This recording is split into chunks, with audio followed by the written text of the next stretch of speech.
Hey guys, welcome back to Cooking Break with Dani. Today we are here with the second installment to this chicken breast extravaganza that we've been on. So we recently posted a chicken piccata recipe that involved a few steps that are going to seem very similar to you in this video. So we're going to do the exact same process that we did in that video, but the sauce is what's going to vary. And the reason that I decided to do two so similar recipes back to back is because I feel like once we have a good hang on how to cook a specific protein, whether it's a steak, chicken, white flaky fish, or shellfish, once we have a really good callus or idea on what's required to keep it juicy, to cook it longer or shorter, how to freeze it, how to defrost it, once we have a really good idea on how to handle that protein, then the world is your oyster. You're gonna feel confident in the kitchen knowing how to handle that protein. So chicken breast for me is very intimidating because it dries out really, really quick. However, it's a really nice friend to play with because chicken breast loves all kinds of sauces. So we're going to follow the same process that we did in the chicken piccata recipe, which if you don't remember, I will link that video in the description box below. I'll also add a bubble up here so you can click and head on over to watch it.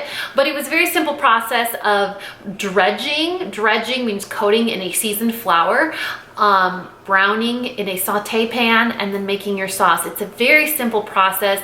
You do have to butterfly your breast. That's something that you could do well in advance and freeze and defrost as you need. So it's a very friendly weekday recipe for families or loved ones that work, that get home really tired, but that still want to have that home cooked meal. It's also a really great recipe for like date night because it's like, oh, let's do it together. Let's play in the kitchen. Oh, here is some flour. You know what I mean? So the previous recipe that we did piccata was a form of cooking chicken in a lemon, butter, caper sauce, right? Today we are going to do chicken marsala, which is in a marsala sauce. Marsala is a coastal city in Sicily in Italy, and basically wine or Marsala wine comes from that region. Are we going to use authentic Marsala wine? No, it's actually really difficult or challenging to find. However, most grocery stores offer it in this form, which is a cooking wine. A cooking wine has a very high percentage of salt, so it's not something that you would enjoy like this, but it does add a very amazing, delicious flavor profile to your needs in the kitchen. So don't drink it, but definitely eat it. So chicken marsala is a very common dish. It is a dish that is made with marsala wine, prosciutto, and mushrooms, and we're gonna follow that same exact process that we did with piccata. So if you guys are ready to get started, I'm going to insert some footage to kind of give you a head start in case you missed it in the piccata recipe.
you guys, the prep work for this recipe is extremely simple. It's the same as we did in piccata, which is butterflying the chicken, dredging it in flour, but we also have two other ingredients that we need to prep.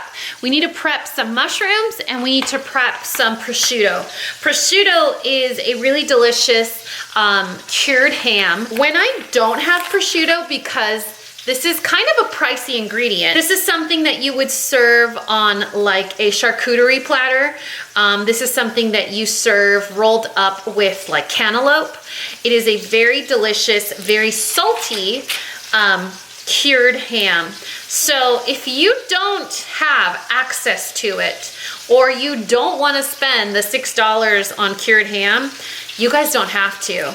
It adds a crispy sweetness to it, but it's definitely not an ingredient that I would say, oh, if you leave it out, the recipe is completely ruined. It really isn't. And what I'm doing is I'm peeling it off these sheets and I'm rolling it up just so that it makes it easy to slice. This isn't a beautifully constructed dish either, so if you don't have perfect cuts, it's okay because it's already cooked.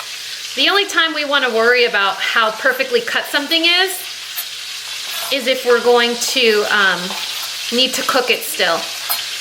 But this, you'll see, kind of shrinks a little bit in the pan.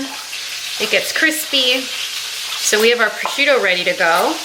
You guys hear a chicken cooking in the background? Doesn't that sound amazing? These are baby bellas or crimini mushrooms. And when you're looking for a good mushroom, you want to make sure that it's smooth, it's not abused, it's not wet or soggy or moist, and that this part here, the gills, are really tight and closed in. If it's too spread out, it's been harvested for a long time, or it's an older mushroom. Depending on the type of mushroom that you want, some older mushrooms like portobellas have a lot of space around the gills. These are babies, so you want to make sure the gills are in tight. And you never wash mushrooms, you just wipe them with a damp or moist paper towel. Never ever submerge them in water. They are natural sponges, so they're gonna absorb all that water if you soak them in water. And the whole point of a mushroom is to dry it out. That's why it shrinks and gets golden brown when you cook it. It's releasing all the moisture. So if you add moisture, you're basically lengthening your cooking process and losing some of the flavor along the way, which we don't want to do. These are pretty big mushrooms, so I'm gonna say I'll use about 6 of them. I like to get the smaller ones. They're a little bit smaller than this, and then I cut them in quarters. These I'll probably have to cut into about 6 pieces.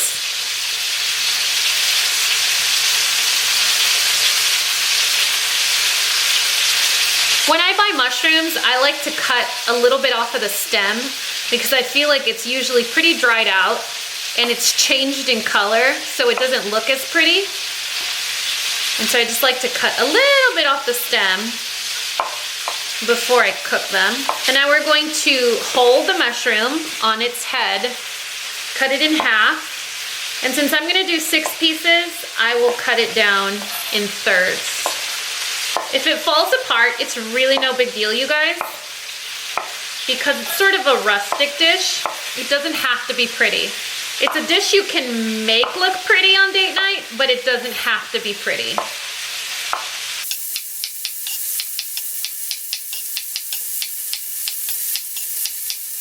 All right, you guys, once you have that delicious golden brown color on both sides of your chicken breast, you're going to pull it off the flame. Now remember, your chicken breast is not fully cooked. We only have the golden crust on the outside. It's still raw in the middle, but we're gonna pull it off the flame to make the sauce and then finish cooking it in the sauce.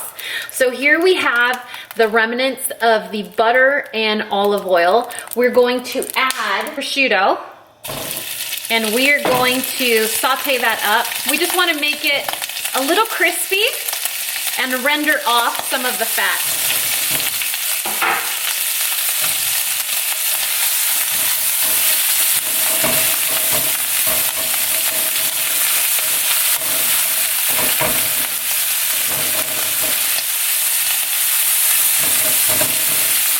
as you're doing that, you can scrape the little brown bits off of the bottom of the pan because all of those have really great flavor from the caramelization of the protein and the flour.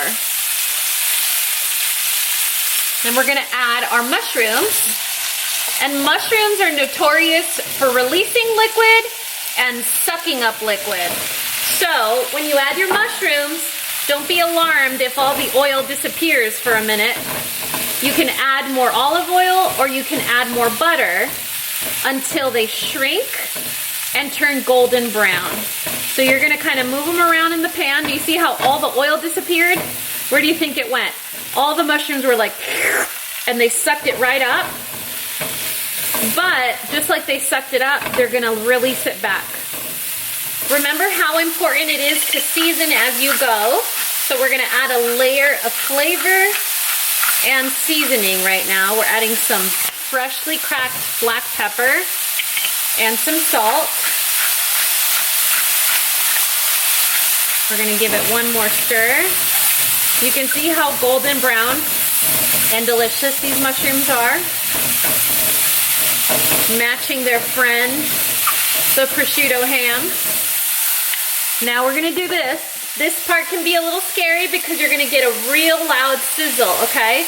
We're gonna go in with our Marsala wine, a generous splash.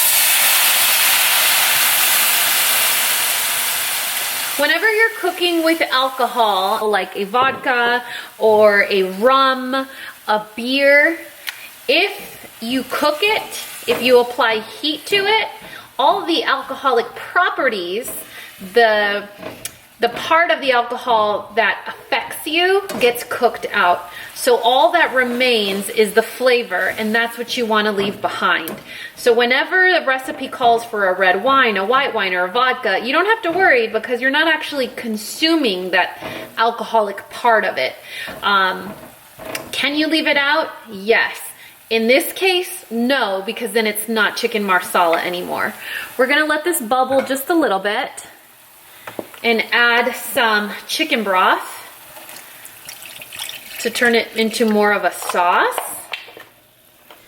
and some butter. No one said we were cooking healthy around here, y'all. So the butter is gonna be the finishing touch to the sauce. It's going to make it shiny and glossy, add sort of like a shiny glaze to it so it will coat your chicken and thicken the sauce as well. Make sure you scrape off those crusty bits from the bottom of the pan because those suckers have the most flavor. Season as you go, add a little more salt and pepper so that you're layering those flavors. Stir your sauce up a little bit. Get that butter mixed in really well. And then we're gonna add our chicken breast back to the pan and finish cooking it in that sauce. Do you remember what I told you guys in the last chicken video we did? There's a couple of numbers that you wanna remember. Your mom's home number, your cell number, and the internal cooking temperature of meats. This is gonna be 165, so we're gonna let it lightly boil, just a gentle boil, to reduce the sauce, concentrate the flavors, and finish cooking our chicken. I like to put this on a medium to low flame. I like to put the lid half on like this so that I'm still reducing the sauce, but the evaporation is slower, and the chicken finishes cooking in the sauce. So we'll check back in a couple minutes. All right, you guys, so you can see how much the sauce has actually reduced. We also don't want to reduce this sauce too much because Marsala is a very salty wine. If you reduce it a lot, with the salty cured ham and the salt already in the flour and the salt in the sauce, it's gonna be way too salty. So right now, this is exactly how it should look. So I'm gonna show you guys how you plate it. Traditionally, you would serve it with like roasted potatoes or maybe grilled asparagus. But today we have some angel hair pasta laying around, so we're gonna plate it with that, and I'll show you guys the final look. All right, you guys, there we have the finished product. Now, for me, when I make this dish, and this is just personal preference, the mushrooms themselves themselves are already so meaty that I don't prefer to serve it with a pasta. However, I had some left over from the piccata meal that I cooked for you guys, and I thought I would show you guys a good weeknight meal idea. So you have the veggies here with the mushrooms. You could incorporate other vegetables like grilled asparagus or steamed broccoli, but that's actually the final product. And I want you guys to notice it's a very light, shiny, buttery sauce that you have on the Marsala. If you have extra sauce, you can certainly pour it over, but you just want it to be a gentle coating over the chicken because you are using a lot of very salty ingredients and you don't want to overpower something as simple as chicken breast. And of course, it wouldn't be a cooking break with Dani without a taste test. So here we go. I know you guys are wondering, how does it taste? Because if I taste it for you, it's like if you're tasting it, right? You guys, if you have a meat lover in your family, someone that's like, oh, I like steak. Steak is the best. Chicken breast is too healthy. Or chicken breast is boring. This is one of those dishes that you would use to change their mind.